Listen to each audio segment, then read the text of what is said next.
Good afternoon, everyone. We're going to go ahead and get started. All right. Well, good afternoon. My name's Jack Waldorf. I'm the Executive Director of the Western Governors Association, and it is my pleasure to welcome this group to our very first Building Resilient and Affordable New Developments in the West, or Brand West, initiative workshop here in Salt Lake City, the crossroads of the West. Even though I'm still a little upset about the Utah Hockey Club that beat my Avalanche last Thursday when we saw in person, but I'll get over that fact.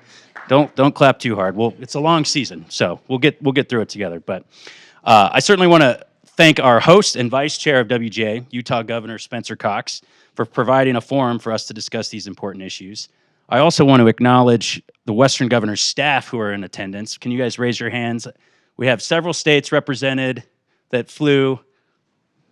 The governor's staff from the, sorry, I was like, I'm looking at you, and I think we have several others. There we go, from Wyoming. I think Nevada's here. There we go. So thank you all for making the trip and representing your governors as well here in Salt Lake.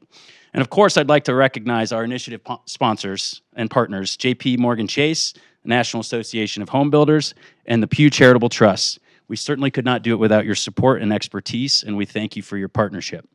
And for those of you who aren't familiar with WGA, I'd like to share a little bit about what we do here. So WGA is an instrument of the Western governors from the 22 westernmost states and territories, my esteemed bosses, for fiercely bipartisan and in most cases nonpartisan policy development, information exchange, collective action, and some of the most pressing problems facing our generation. Upon becoming WGA chair in July, New Mexico Governor Michelle Lujan Grisham launched the Brand West as her 2025 chair initiative to focus on the expanding access to housing in Western states.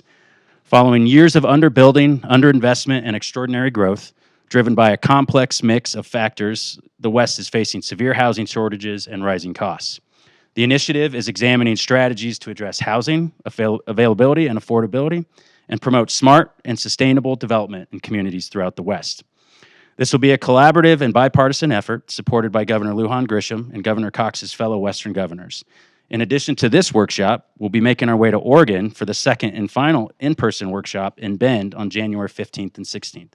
The current agenda and registration information are available on WGA's website, and we hope to see our familiar faces there as well. And stay tuned for the coming months for more information about the series of initiative webinars and virtual work sessions that WGA is planning. As key voices in the housing space, we also invite you to share your expertise online and through our stakeholder engagement survey, which is still live. The workshops, webinars, and virtual work sessions and survey will serve and inform initiative findings and recommendations, which will be highlighted in a final report that WGA will publish this June in conjunction with our 2025 annual meeting in Santa Fe. The report will guide the continued development of Western Governors policy on WGA's future advocacy on this critical topic. The West is one of the fastest growing regions in the nation, and Utah is leading the charge. And while the growth has its benefits, it also comes with its pressure points. Our workshop here in Salt Lake will explore the impacts of growth on housing supply, particularly in urban areas, and focus on envisioning innovative solutions to more effectively address the evolving demands of today's housing market and enhance overall quality of life. Over the next 2 days, we'll examine ways to build more homes by expanding housing options, promoting funding mechanisms for middle-income housing, leveraging infrastructure investments, and increasing regional coordination and planning vibrant, livable communities. To each of you in this room and on the live stream, we're grateful that you've chosen to spend time with us, and your voices and perspectives are going to be instrumental for the Brand West initiative and the work with Western governors. So at this point, I'd like to invite Lauren Cloward, our senior policy advisor here at WGA and the lead of the Brand West initiative, to take us from here. Lauren, all yours.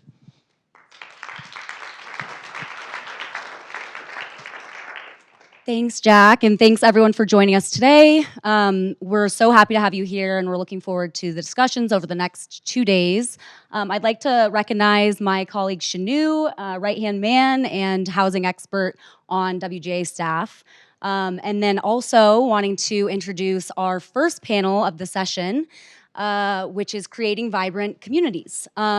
This panel will explore how to re-envision the ways that we're thinking of development in the West, and really dive into some of the innovative approaches that we're seeing across Western states, including Daybreak in South Jordan, which is the great site visit and tour that will be going on after the session today. So I would like to go ahead and welcome our panelists up to the stage. And I'll turn it over to Arnab Chakraborty, who is our moderator for today and Dean of the College of Architecture and Planning with the University of Utah. Thanks, guys.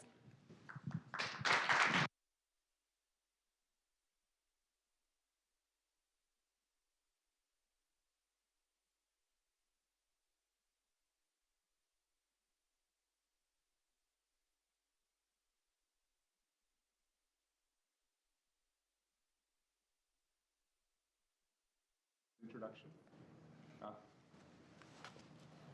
Can you hear me?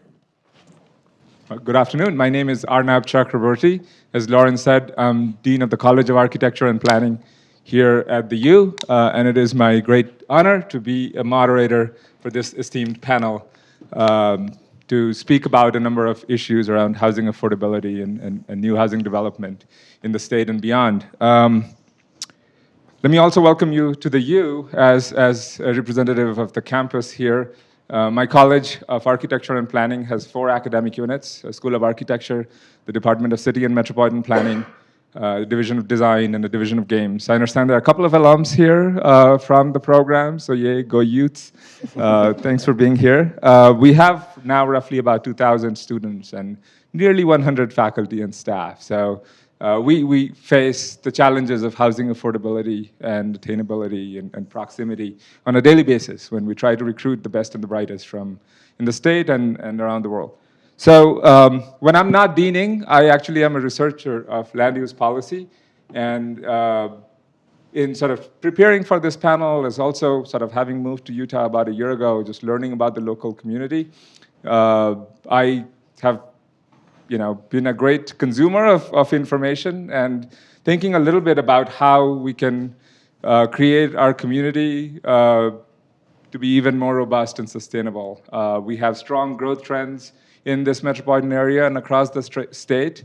Part of it is because of the amazing cultural and natural amenities we have, but it also puts a significant stress on our housing market and for the newcomers and those for certain income groups to be able to see a sustainable future here and create some risks for us to retain a thriving economic engine that's also socially and environmentally sustainable in this region. So I've been thinking a little bit about how to set up this panel that I'll follow with moderation after our panelists make some opening comments. But I wanted to set up a little bit here. The overarching questions that have been posed for us primarily is how mixed-use development can address pressing housing needs, enhance local economies, and support smart and sustainable growth. That question came from WGA. And it is obviously timely and, if not urgent, for a number of reasons. We face significant housing shortages. I'll give you a few statistics from Salt Lake City metropolitan area itself, and you may be more familiar about this than I am. But housing affordability in Salt Lake City Metro is a major challenge for many households and is a wider problem for economic competitiveness and upward social mobility in the area. In a 2023 study, this is by the University of Utah's Kem C. Gardner Policy Institute, the median income household in the metro could afford only 21% of the homes sold in the area. The remaining 79% is beyond the reach of the median income household in the area. Normally, you'd expect about half of the homes to be within the reach of the median household. This is a national problem and even an international problem, but Salt Lake City is sort of one of the most urgent and hard hit among its peers and others. So of the 241 metropolitan areas nationally, 203 are actually more affordable than Salt Lake Metro. So we're sort of in the top 25 least affordable communities. And that's just from a housing affordability, but renting is also a problem. Only 15% of Utah's renter households have enough income to purchase a moderately priced housing unit, which is defined from the place where I drew these stats as $300,000 to $400,000 home. And high interest and housing prices, continue to exclude a growing share of our residents and demographics from the aspiration of home ownership. So mixed-use development, which is the theme of this panel and some of our event, is not going to solve all of these housing issues. Of course, there are bigger economic factors, issues around mortgage rates and global supply chains of manufacturing and construction materials, preferences of baby boomers who continue to own larger homes for longer in their lifespan, that reduces the supply of downward mobility of those homes. All of those are major factors, but we're here to think a little bit about how mixed-use development can be a part of the solution. And I know many of you will visit the Daybreak community following this panel, which is a nationally prominent example of a development project that puts many of the smart growth and mixed-use redevelopment principles to practice. So smaller lots, proximity to commercial and residential needs, better street frontage than your traditional single-family development, shared green spaces, pedestrian and bicycle infrastructure. All of these are characteristic of the developments like Daybreak, which is a great lesson for us to understand and learn from. But as you do so, and as we have this panel, I would also encourage or welcome you to think of a few additional sort of layers of issues here. What can we do to encourage more such developments in the region? What do we do so that it's not an exception to the rule, but rather than the rule itself, such developments? Also, developments in places like Daybreak still continue to be a bit out of reach for those who are not in that income range. So how can we extend those benefits to creating even more diverse housing stock that improves and increases the range of affordability? And finally, I am here in this beautiful University of Utah campus on the hill. Daybreak is about 45 minutes to an hour away on rush hour. So many of our folks, couldn't afford Daybreak. They actually commute from Orem and sometimes even Spanish Fork. And that creates significant vulnerability for us from hiring and retaining folks who are in that income category. So how do we create opportunities that are closer and spread all over the region, and not just a greenfield development, but also redevelopments and transit-oriented developments and such. So all of these are interconnected, of course, and I look forward to this conversation with the panelists here on how we can learn from the shared knowledge in this room, the experiences that we have in our respective different roles, different perspectives we bring to this problem, and grow from there. So thanks again for being here. I'm going to stop now and come back to some questions that we have prepared, and we'll also have room for questions from the audience towards the end of this panel. But for the moment, I'm going to stop and turn it over to Bailey Thompson, the next speaker. Yeah, thank you. I think I'm using this one, so I'll let you keep that. Good afternoon, everyone. My name is Bailey Thompson. I'm the Director of State and Local Government Affairs for the National Association of Home Builders, which means I get to work with fantastic groups like the Western Governors Association, but internally I get to work with the fantastic advocacy and executive teams at our state and local level home builders associations. So I get to hear from them what they're actually experiencing on the ground, which is a really valuable insight for me. To help set the table of this conversation, I wanted to draw upon some research that our economic team does every year, and that is the priced out study. So each year they determine the median price of a new construction home, which in 2024 is just over $495,000. And they also determine how many US households cannot afford that median price new home. So this year, 77% of households cannot afford that median price new home. And they've also determined that just a $1,000 increase in that price prices out an additional 106,031 families nationwide. So even these small fluctuations in price make these houses out of reach for lots of people. And the data from that comes from mortgage underwriting. So it's the number at which certain households would no longer be able to qualify for that mortgage. So we're talking today about vibrant communities, and I think a big part of those vibrant communities are making communities that are full of attainable housing with a variety of housing types. Wanted to do a quick sidetrack here to talk about a coalition that we've been a part of for a few years at the national level called the Housing Supply Accelerator.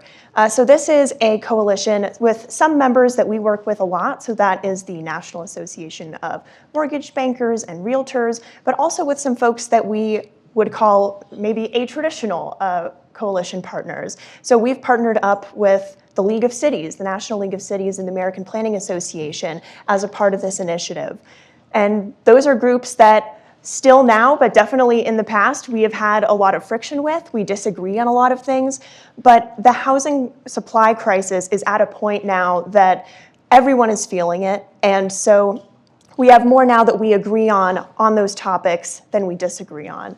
So we've kind of come together, and I might talk a little bit more about this coalition later, but the reason I wanted to bring it up is because we've centered supply as the key to solving the housing crisis, and also emphasized collaboration between government and between the private sector. Because I think a big part of getting these solutions out there is getting folks in the same room and getting on the same page to suggest these solutions. We're also going to talk about, in these communities, a bit of that missing middle and medium density housing types. So I have a few more statistics to throw your way. So these housing starts, these missing middle, medium density housing starts, they're growing, especially townhouses. We're seeing housing starts grow a lot. But we are still catching up to pre-Great Recession levels. We still have not made up that gap. So these stats I'm about to say are for 2 and 4 unit multifamily housing. So between 2000 and 2010, that made up 11% of all multifamily construction. So there was a good deal of this smaller scale, light touch density happening. In the fourth quarter of 2023, which was pretty representative of what was happening since the Great Recession, it made up 2.2%. So that's a big difference. And to emphasize this growth that we're seeing in the third quarter of 2024, that was actually back up to 6%. So we are seeing this growth, we are seeing it come back, but we're still not where we were before the Great Recession. I will close out my remarks here, but I just wanted to emphasize that we need more housing, and we also need more housing types. We need the ability for folks to be able to move around the housing cycle, to be able to upsize and downsize, and also stay in the communities that they want to be in. And to create those 15-minute neighborhoods with those main streets, density is going to be necessary to support those businesses and to make so people can live where they want to live. And that is my intro. Hi, everyone. Good intro. Hi, everyone. I'm Ed Mendoza. Thank you for having me on this panel and being with you good people. I'm a former LA city planner and a demographer, and I currently serve as a research associate at California YIMBY. I'm also the co-founder of the Livable Communities Initiative, and I am the principal author of model legislation for the Metropolitan Abundance Project. My work in housing centers on a simple but urgent question. How do we make the housing that we build today better? And in that same vein, how do we improve the lives of people who choose to live in an urban setting? How do we create policies that support families, treat our seniors with dignity, and make sure that no matter what your background is, that you could succeed in this country? I believe that the relationship between cities and rural areas has long been the backbone of American prosperity. It's a partnership that has worked for generations. Cities are hubs of innovation and economic growth, while rural areas serve as our breadbaskets, nourishing our nation and ensuring the health of American life. But in recent decades, this relationship has been strained. Cities are being held back by outdated regulations and inefficient policies that fail to follow best practices. And we're seeing the effects. Housing in our most productive cities is far too expensive. Urban mobility is costly, sometimes unsafe and inconvenient. Sprawl is sometimes devouring our essential farmland. Central cities are often unfriendly to families. Traffic is worsening. And across the board, our institutions are falling just behind the needs of Americans. My work focuses on addressing these problems head on. And my work asks simple questions. Why are so many new apartments built with windowless bedrooms? In new multifamily buildings, why do we keep building only studios and one bedrooms instead of also building family-sized homes where people can put down roots and start building equity. Why can't a mom and pop developer build 7 or 8 apartments above their single-story commercial building? And sometimes I ask myself, is the 5/1 building type the only mixed-use building type that we'll ever build in this country? Do we have to rip apart, a vibrant commercial neighborhood in order to put in a new housing structure? These aren't abstract questions. They're about the quality of our lives, where we live, how we move, and how we connect with each other. My work is dedicated to finding the answers and proposing solutions that make life a little bit better for everyone, whether you're raising a family, aging in place, or just looking for a fair shot at success. Thank you. Hello, it's a pleasure to speak with you today. My name is Stephen James. I'm the Chief Visioning Officer for Larry H. Miller Real Estate. The Larry H. Miller organization is really built to find ways to enhance quality of life and to build communities. And what's fascinating about these intros that we've heard thus far is that my organization gets to take all of these ideas, the theory, and begin to apply it in context of the market. How do we actually enable these types of communities to become? And it's not that easy to do. I grew up in a rural northern Utah town. And before I even began the study of architecture and developing, I began to recognize a transition of the quality of place and experience over time. And it's really been an interest of me to figure out how do we actually not lose the quality of place, but help provide a roadmap for growth. So when we look at the work that our organization does, we work at multiple scales. We work at the scale of 100 acres in downtown Salt Lake City, looking at revitalizing the capital city's west side, cleaning up the river and creating regional amenities. We're looking at small rural Utah towns that are in the path of growth, such as Colville and Hoytsville, where farmers recognize that it's no longer productive to have a dairy farm. What do we do with this land? We see what's happening on the ex-urban fringe. They're losing the quality of life or the landscape as the land becomes covered with large estates, and they're wondering, where do our children go to live? People want to come back to that place they call home. So how do you create a roadmap for helping them understand how a rural town can grow and still be a rural town?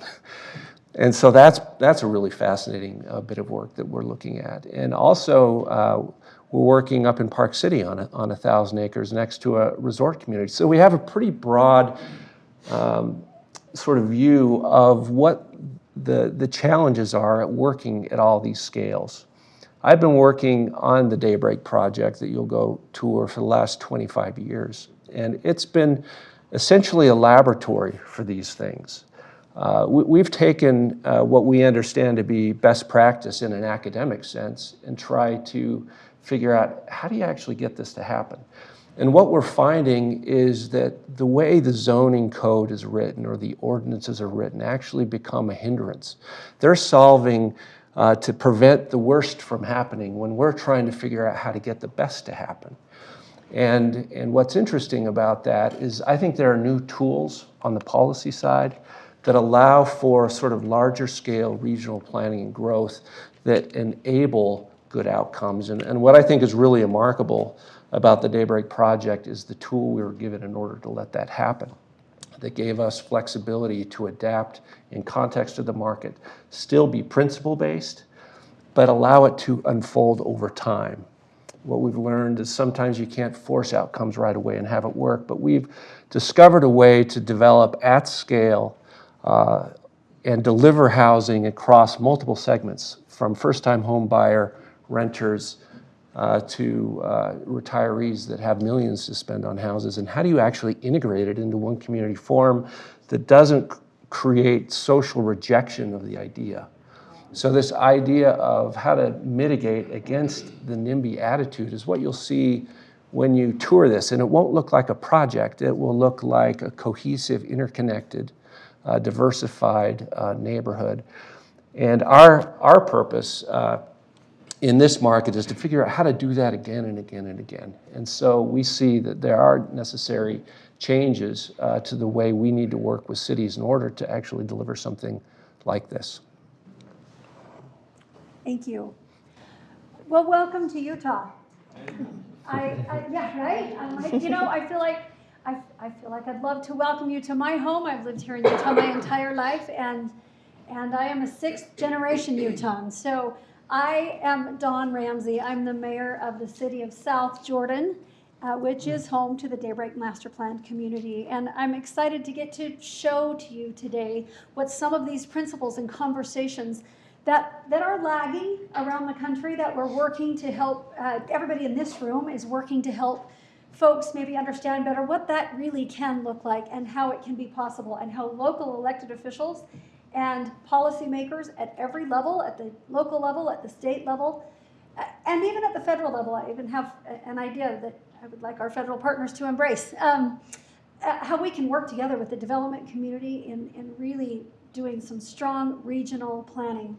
South Jordan is one of the 10 fastest growing cities in America per the 2020 US Census. That is no joke. When I moved into South Jordan 20 years ago, my neighborhood it's a lovely traditional single family neighborhood, and around me was open space, undeveloped space.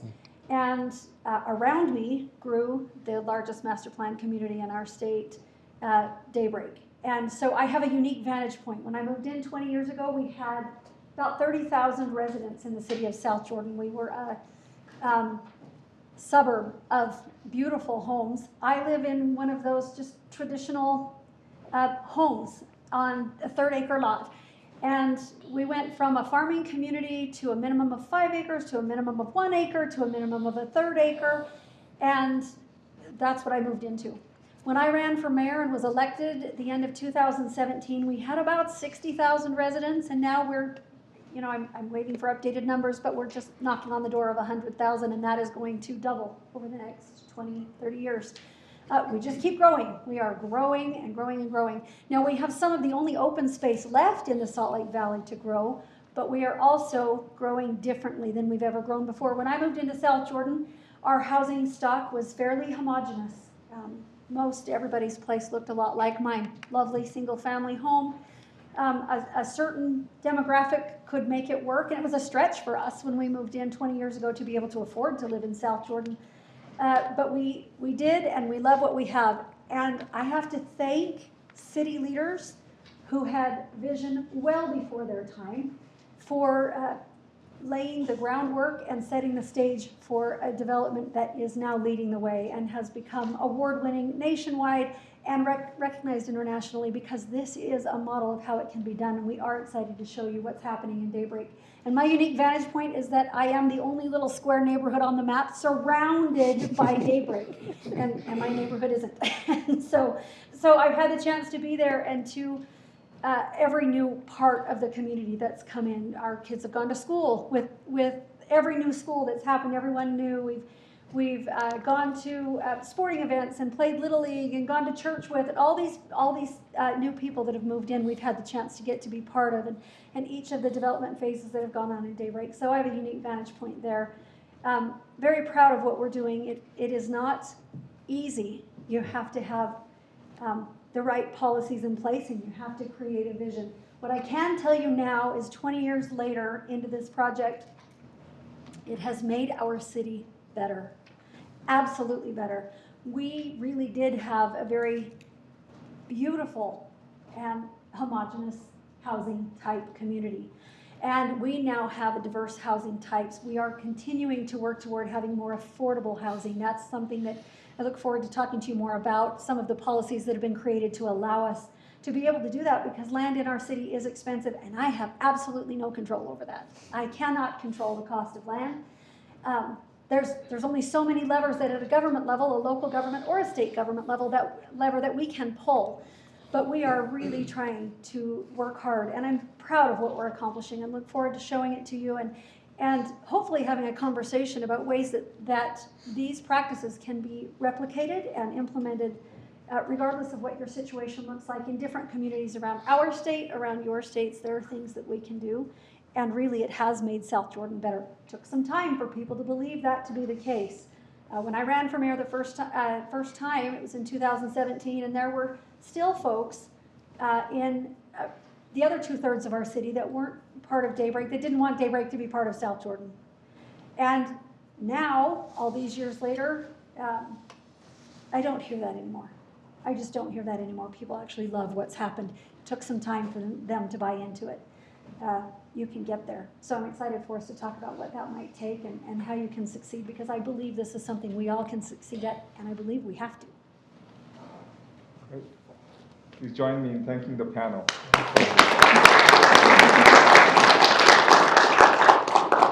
I know you want me to use the microphone. Sorry, I do have a teacher's voice. I don't really need it, but I know sound people do. Thank you again for the panelists. Congratulations on the WGA team for putting together such a remarkable panel, which I think really covers the breadth, as well as from home builders to architects to city officials to elected officials to community sort of representatives, as well as vertically, to think about so the national landscapes down to a local example that's really nationally prominent. And I really appreciated your comments, Bailey, from your thoughts about sort of working with planners and home builders on identifying some best practices, and Ed, your call for how do we make housing we create better, just in a broader sense. And then both Mayor Ramsey's and Mr. James Stevens' comments around how public-private partnerships could work remarkably well to bring together not just greater production and variety, but also livability in the community that's then over time is more normalized, more acceptable, and leads us towards where I think we all sort of aspire to go.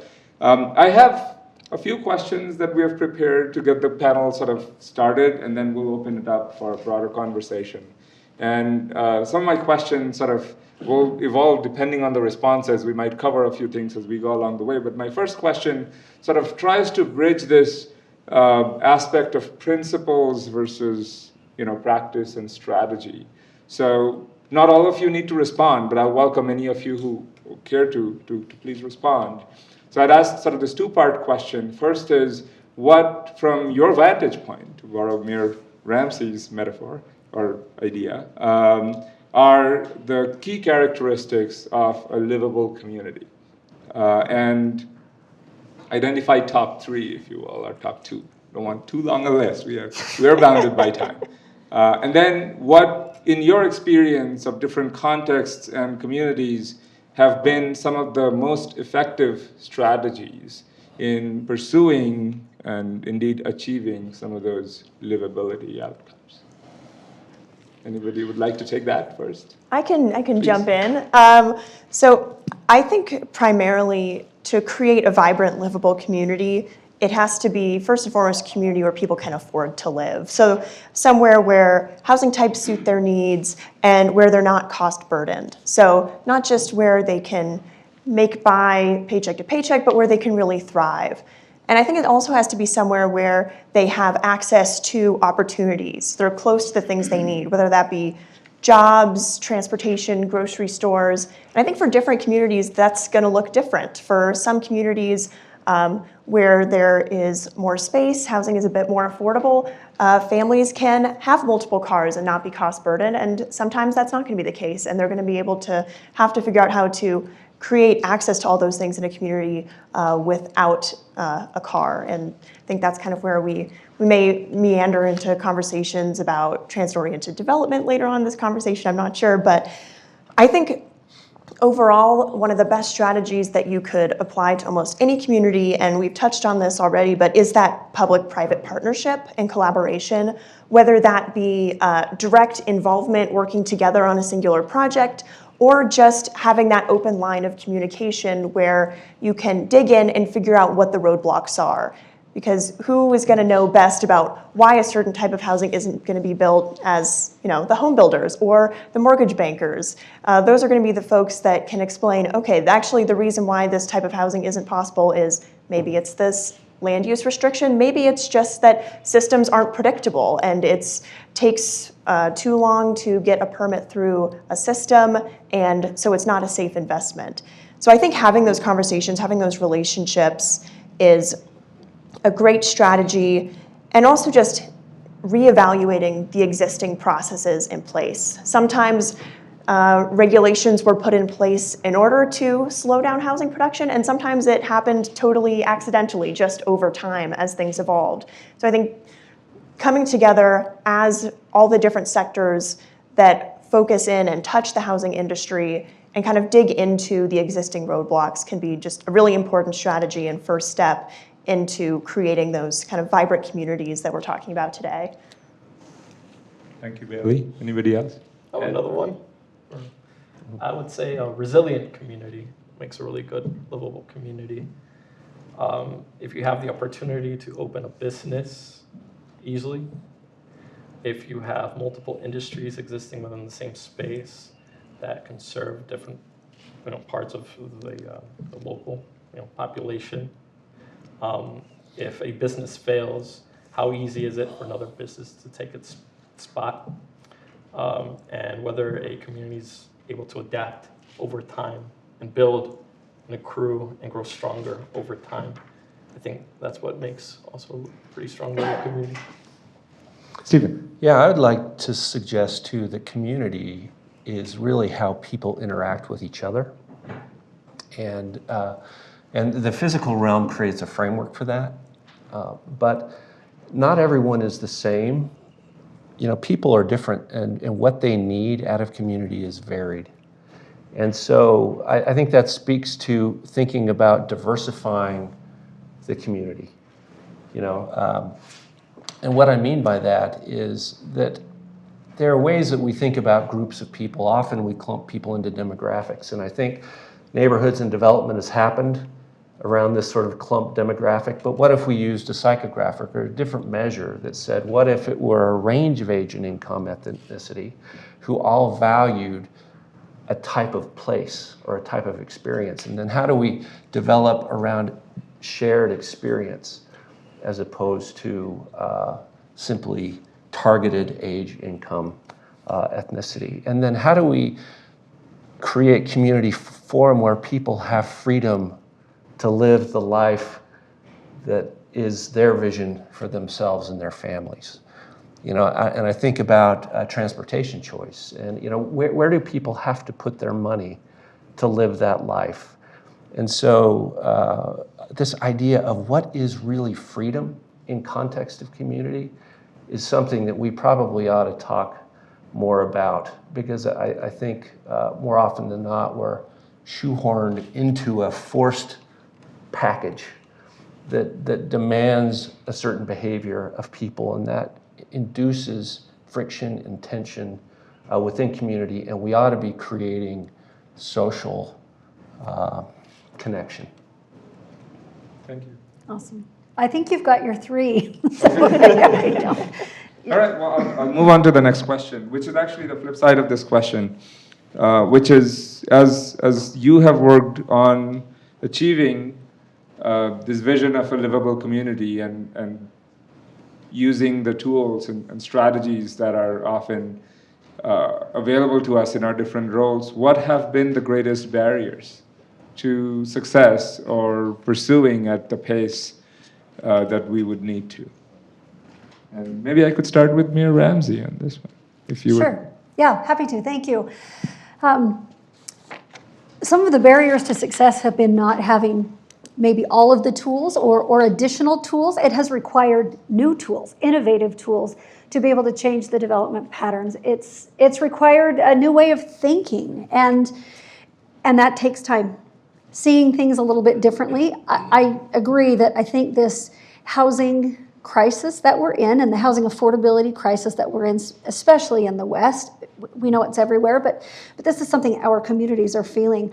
I think people are starting to internalize that a little bit more, that it might impact them, even if they already own a home, even if they aren't being impacted by the specific cost of housing because they already have a house, maybe they can afford their mortgage, they've lived there for 20 years like I have, whatever it is. where are their kids going to live? Where are they want to be able to be close by. This is affecting people at a generational level in a different way than I think it has in the past, which I think is helping to potentially remove some of the roadblocks. We have had history in all of our states. This is Western states. All of our states have all had cities where folks have been elected and have made decisions that have changed what neighborhoods would look like, change development patterns, make it more intense, make it, more dense. And those folks don't get to come back. The neighbors are saying that's not what we want. That isn't what we want in our community. And those folks haven't been invited back to make those decisions. They've been not reelected and told pound sand because we don't want change. And we've all experienced that. It's happened everywhere. And so over the course of time, as we work to remove some of the barriers that people have in their own mind, what I think the biggest barrier has been for us is people's fear of losing their quality of life. People want to maintain their quality of life. This is where they've chosen to live. There's a reason they've chosen to live where they live. They want to put roots down. They want to start a business. They want to raise a family. They want to retire there. Whatever the reason is that they've chosen to be where they are, they've invested. They're not just financially, but emotionally. This is an investment. This is their home. And people are afraid of losing the whole reason that they've chosen to be where they are. So for me, the biggest barrier has been helping people maybe understand a little bit better what they're upset about and being able to discern past what they're saying to what they really mean. And quality of life, I think, is what it comes down to more often than not. People are just afraid of losing their quality of life if something changes. And if we can help folks recognize, we meaning collectively, and it is a heavy lift, if we can help people recognize that we can grow differently, that we can create centered development with really good planning. If we put good infrastructure in to support good development, it doesn't mean that growth is going to result in 2 hours stuck in the car anytime they try to go anywhere. It doesn't mean that they are going to lose their quality of life. It doesn't mean crime is going to be moving into the area and the neighborhood's gone to pot and it doesn't mean that. It could mean that if we just let development run all over us. We can't. It's our responsibility to guide and direct the growth. And for me, the biggest challenge to that has been helping people understand that it can happen in a way that helps maintain quality of life and can even enhance quality of life, not make it worse.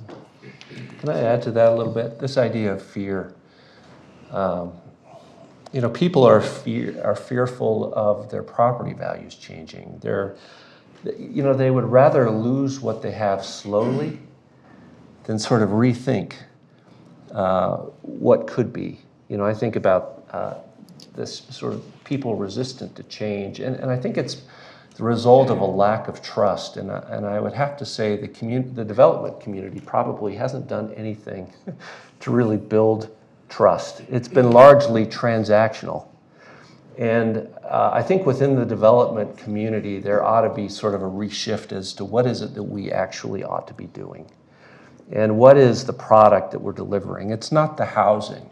Housing like a widget, for example. If it's about selling widgets, they might as well be selling low-risk items like cereal boxes. But housing, isn't one.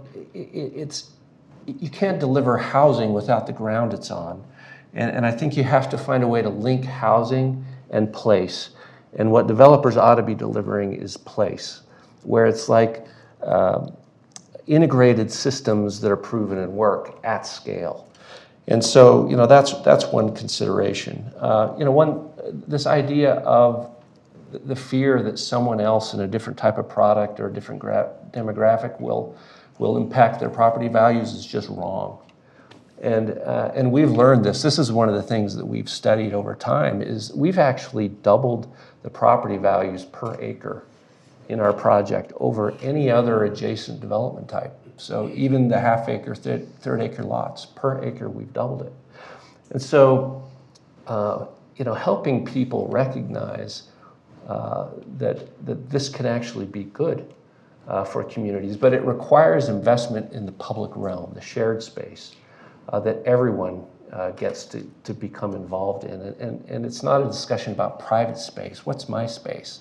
versus what's the shared space. And there needs to be a lot more thinking about how to plan for that. And that takes larger tracts of land. This is really hard to do on onesie, twosie, sort of small acre projects. And we've had the privilege of working in South Jordan at the scale of 4,000 acres.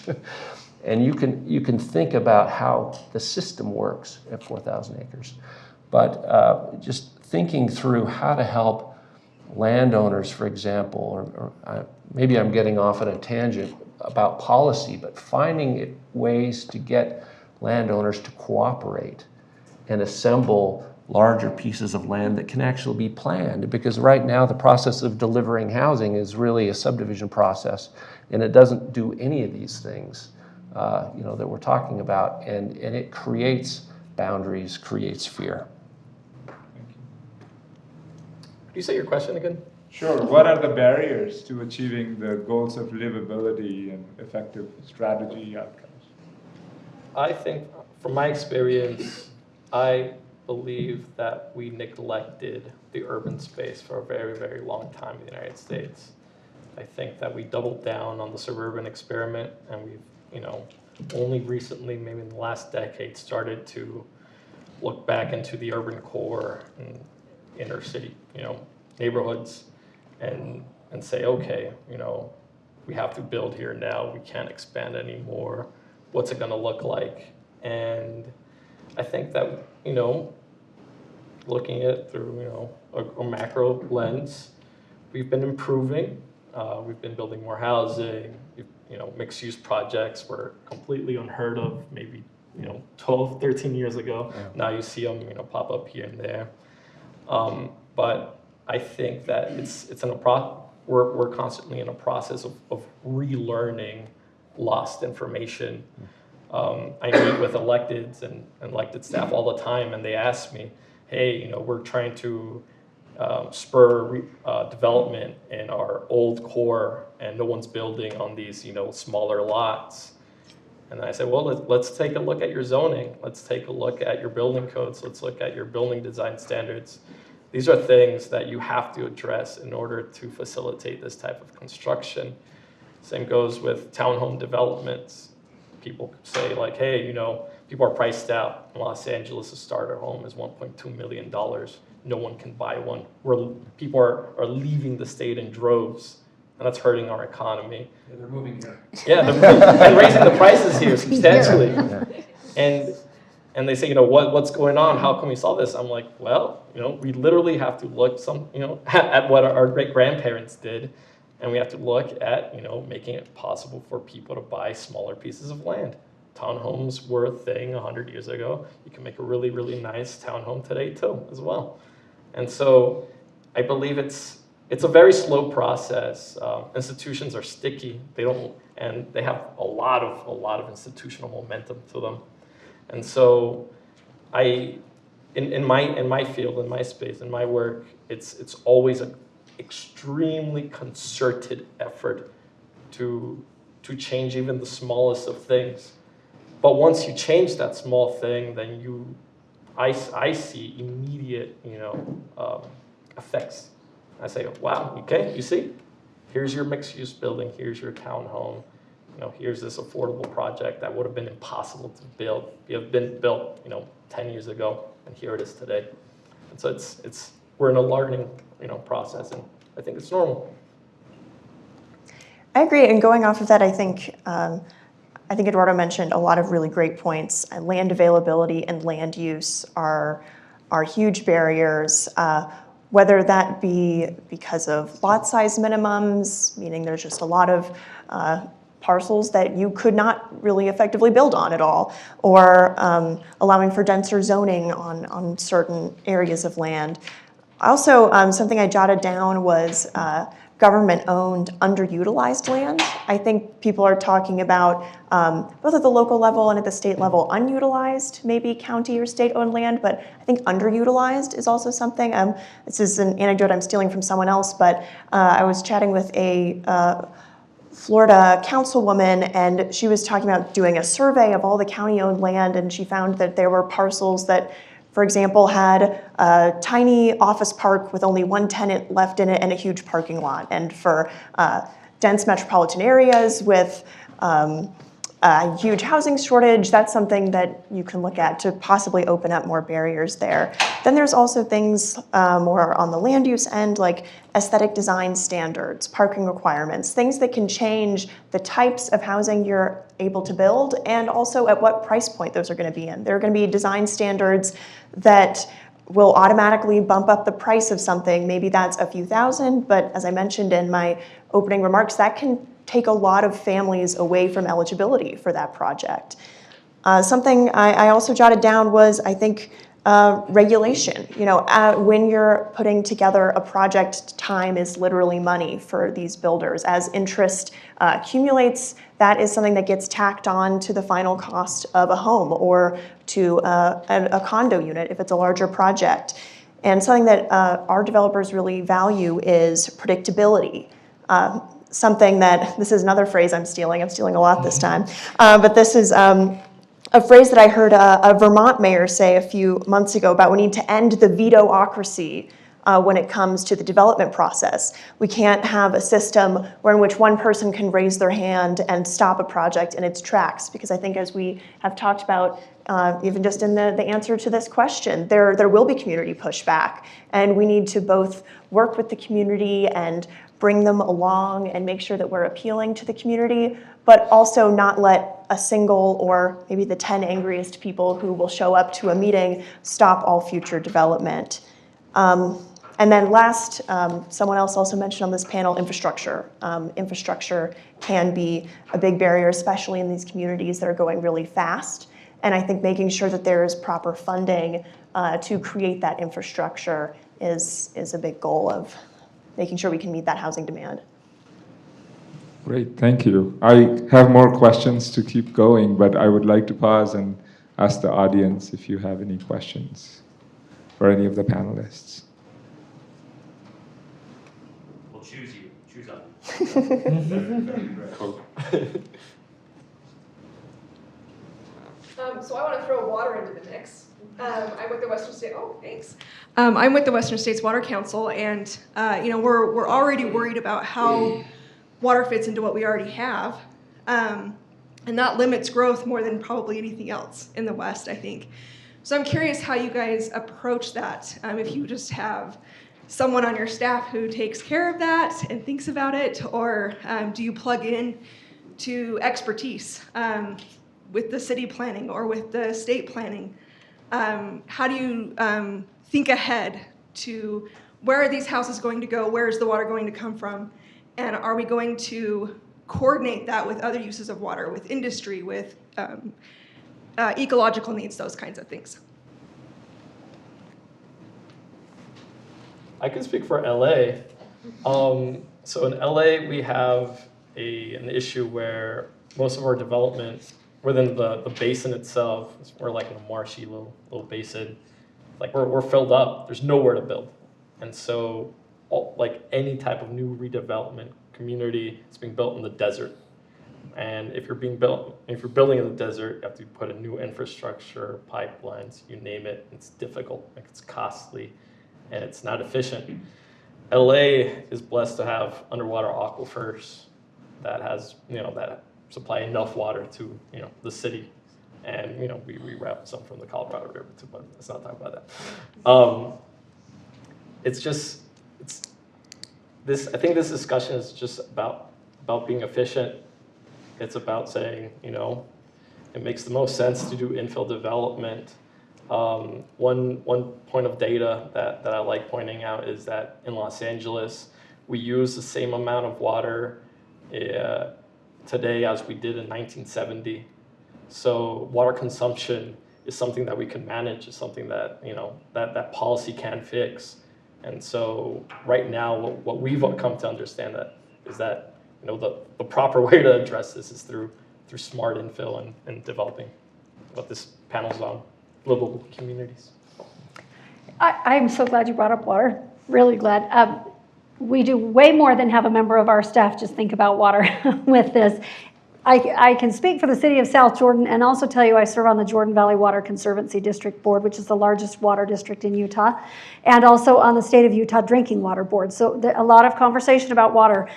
South Jordan is unique because, as you'll see as we drive out, if you've heard of the Rio Tinto Kennecott copper mine here, you will see that on our drive. We will be right next to it, and actually Rio Tinto annexed 2,300 more acres into our city this year, out nearer the mine, closer to the mine. So we continue to grow. We're just going to keep growing, and with that comes very real water concerns. The reason I bring up the mine is because our aquifers are contaminated from 120 years worth of mining. South Jordan has to purchase 100% of our water. That is not something that we are comfortable with long term as we continue to grow.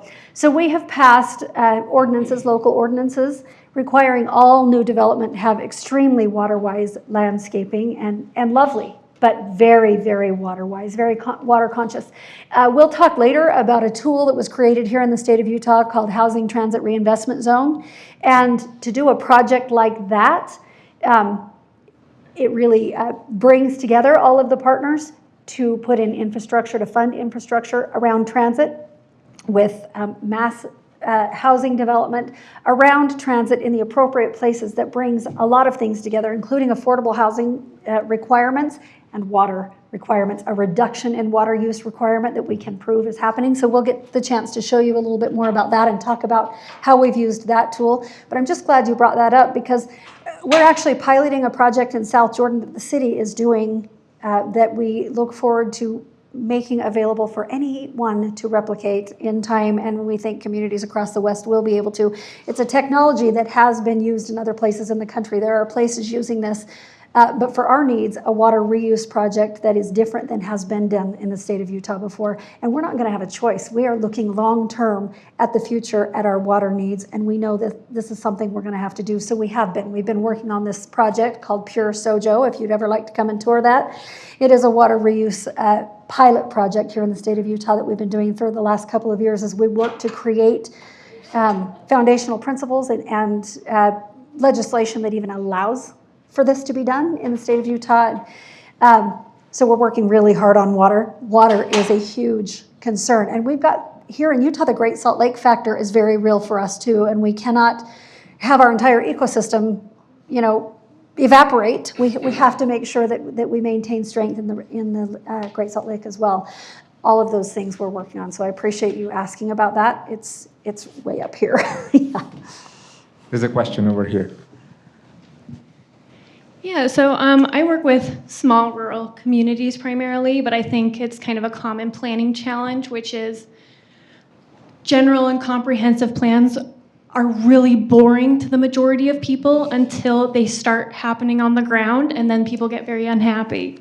So people don't come to the meetings when we're talking about doing the conditional use or we're updating the plan and this is going to be higher density. And to your point about communities changing and wanting to feel like they have control over their fate, but people are so tired, so overwhelmed right now, especially post-pandemic. It seems like people are very, very tired. So how do you guys have any thoughts on how to help everyday citizens who are sometimes just trying to make it through connect housing affordability to transportation, to the general plan, to these things that just kind of happen around people in their day-to-day lives, but are actually really important to this conversation?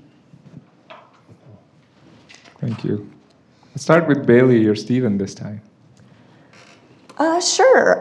So I think sort of a tangent based off of your question, but I did want to mention that I think it was Montana a few years ago, they passed state legislation that moved all of the public community participation elements into the planning phase. And I think that does kind of, although maybe it's a little harder to engage people at that time, I think it does help remove some of that emotion from the process. People get kind of angrier when they see the new development coming up a few blocks away, but when it's a little bit more one step away in the plan, the community plan, and saying, oh, this is how many like X number of more units we're trying to create. Here's the like overall goal of what we're trying to create with our community. I think that is a good time to get the community involved and get their feedback, so it doesn't become that kind of veto-ocracy I was mentioning earlier when it comes to each individual project.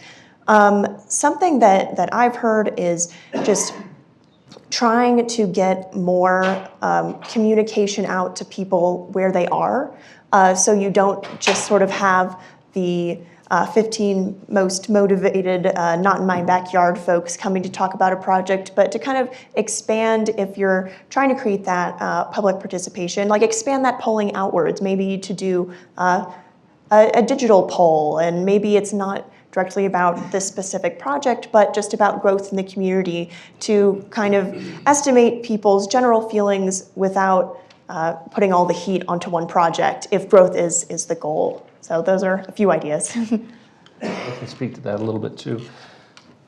You know, there is, in small rural communities, a little bit of change goes a long way. And so what we're hearing as we begin to coordinate with communities is they want surety every step along the way, that if growth comes, the infrastructure to support it will be there too. There's often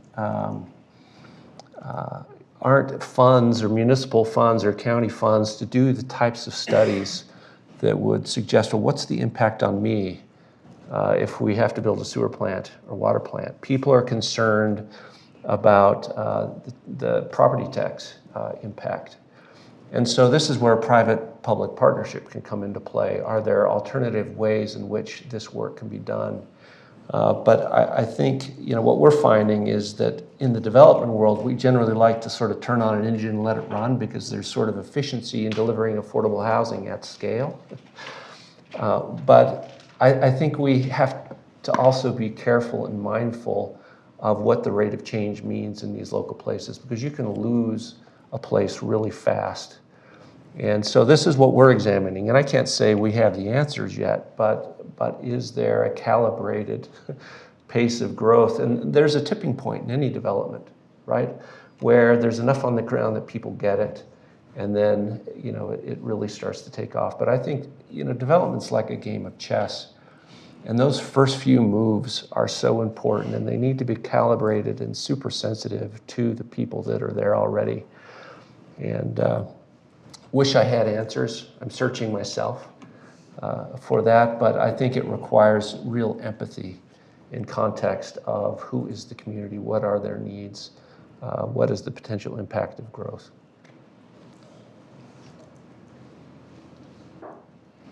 We have time for just one more question. All right, final question. Alex Horowitz, I'm Housing Policy Director at the Pew Charitable Trusts. Appreciate Bailey's point about administrative approvals, and that Montana indeed allowed administrative and is requiring administrative approvals for certain housing types. And I understand the comments about bringing the community along. In representative surveys, we consistently see most people are okay with more housing. They like the idea of being able to get places in shorter distances. They're okay if there's mixed use on their commercial corridors. And then we see in the academic research from people like Alexander San or Catherine Einstein that people who speak at community meetings are extremely unrepresentative of their communities. They're very, very different. Demographically, they skew homeowner, they skew older.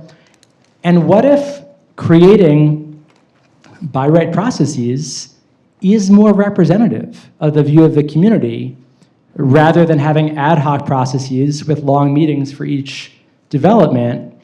So I'm curious to get your reaction to the shift in states, Montana, California, interest in this in the East also, in having administrative processes and in establishing a clear set of rules, rather than using more ad hoc processes that tend to be dominated by people who have demonstrably different views of housing than the community overall.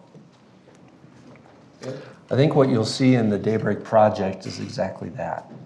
So when you look at the overarching zone, there's a big bubble that's 4,000 acres, and it says, initially it said 1,300 units can go in there. And then there was some descriptions of place types and how they relate to one another. And then there are a series of principles that are guiding, and that was essentially the tool. And so there was a legislative act early on with the city council with visionary city leadership that said, yes, let's clarify what these principles are, give a by right entitlement, and then let it go. And then it was our responsibility to actually function within the principles that were established. And as a result of that, we were able to establish a plan up front that said this is what it's going to be, but it's going to happen over 20, 30 years. And so we always had a future context to describe to people who are coming in. And so now the process of any additional plat is, look, we're building in a village center, or we're building in a neighborhood core, now we're building in the town center. It's essentially a public hearing. Planning Commission says, yes, that is what the plan was. And then we go and implement, and we calibrate, and we hear feedback on how it's going, and we're also hearing feedback from the community. So essentially the public meeting that would, essentially bring something to the halt was pulled out of that process, and that's essentially the key enabling tool that's allowed this to happen. But it required an extreme level of trust for a city council to legislate that type of flexibility. But I think that's the key. Exactly what you're saying is the key to enabling this sort of smart growth that's market responsive through time, because we don't have to nail down or pin down every solution up front. And that's what these city councils are after. They're like, what, you want to do a project that's 1,000 acres and 20,000 units? You got to tell us what each of those units are going to be and where. It's like, we don't know. I mean, projects come grinding to a halt when you get into that level of specificity. But if we can step back and agree on what are the principles and the objectives and allow a group like us to learn over time, then we develop an ethic of continuous improvement and a place that just gets better and better and better as we learn. So on this tour, if you look at that place in context of that zoning framework, you'll see the result of that work. I think in California, we've seen the evolution of discretionarily approved projects. So, you have a piece of land and a developer comes in and says, okay, this is going to be a 30-story project, and there's an X% chance it's not going to happen, or an X% chance that it is going to happen. And I think that chaotic nature of development, this is pre-2015, garnered a lot of anger within the community. Not only within NIMBYs, within everybody, because it was, you just didn't know what would happen. You don't know if you'd miss out on units. You don't know if all of a sudden you're going to have a 50-story building in a single-family, neighborhood. And it created like a backlash. You had a lot of ballot measures that were super pro-housing, and likewise you would have a lot of ballot measures that were anti-housing. And you're right, without the knowing of ministerially approved projects, it just wasn't stable. Now we've shifted. Now the conversation is not if we're going to accommodate X amount of density. It's how we're going to accommodate X amount of density. And I think there's a lot of value in doing community outreach. Actually, there's all of the value in doing community outreach. Sometimes it makes sense to build, a master plan community, a large project on, a brownfield site or big old parking lot or, etc. But sometimes it makes sense to, build incrementally in a neighborhood that already has, a certain type of character, a certain type of feeling, that has, an industry or businesses that are ingrained and representative of the community, where you do have to accommodate, density and say, okay, this is a way where we can fulfill our density goals, but do it in a way that is respectful to the community at large, and still making the product happen. But again, that conversation has to be held on the basis that projects must be approved ministerially, that there's no risk factor that can like you said, destroy the trust of a community and say, never mind, instead of that, 5-story project, we're going to do whatever else, meatpacking factory or whatever.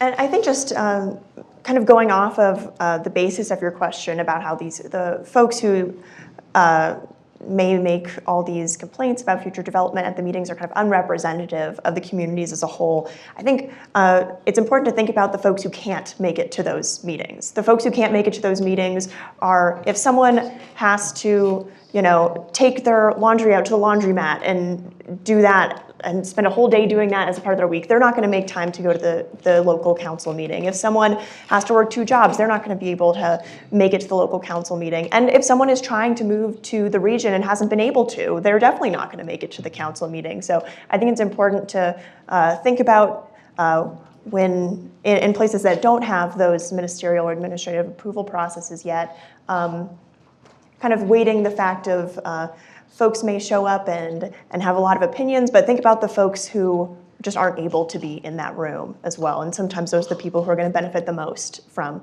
increased supply and the increased housing types that we're talking about today. Is it okay if I add a final thought? This is our final thought, right? Yeah. Okay. So I think what we've done with this Daybreak project with the city of South Jordan has been unique, and it's why it's worked. And so I'm going to throw a local government perspective into this and say that, yes, being able to create what worked best for this project, for our community, and to give you the flexibility to make that come together. Here's an overall density that's allowed. Here's the aggregate density. Here's the aggregate open space, but you can make that look like what it looks like. And we're going to show you our HTRZ zone where it's going to be 60, 65 units to the acre, even though the aggregate units to the acre is 5 in this project. It's clustered. It's because we've got a nearly 70-acre lake that's been put in. Beautiful things that have happened.